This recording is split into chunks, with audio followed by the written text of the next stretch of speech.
বিসমিল্লাহির রহমানির রহিম। 14 মার্চ 2024 রোজ মঙ্গলবার, বৈকাল 5টার পরে।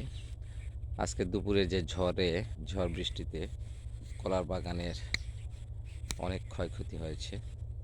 মোটামুটি 80% গাছ ভেঙে পড়েছে এবং সেগুলোতে প্রত্যেকটাতে প্রায় এরকম কলা এসেছে। সবগুলো ভেঙে গেল ঝড়ে। সব আল্লাহ পাকের ইচ্ছা, কিছু করার নাই।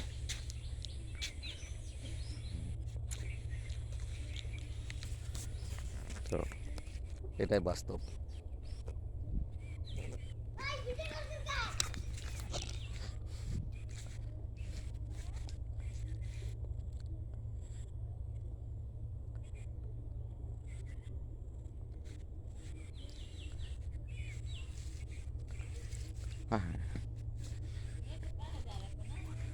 হ্যাঁ, মোটামুটি আজকে ঝড়ের এই ক্ষয়ক্ষতি।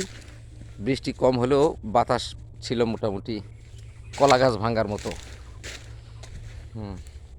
এটা আমাদের আনসার আলী দেওয়ান মোহরি সাহেব, খঞ্জনপুর সাব রেজিস্ট্রি অফিস, ওনার বাসা। ওনার বাসার সামনে কলার বাগানের ক্ষয়ক্ষতি। তো সকলে দোয়া করবেন যেন আগামীতে কলার গাছ না ভাঙে। ধন্যবাদ সবাইকে।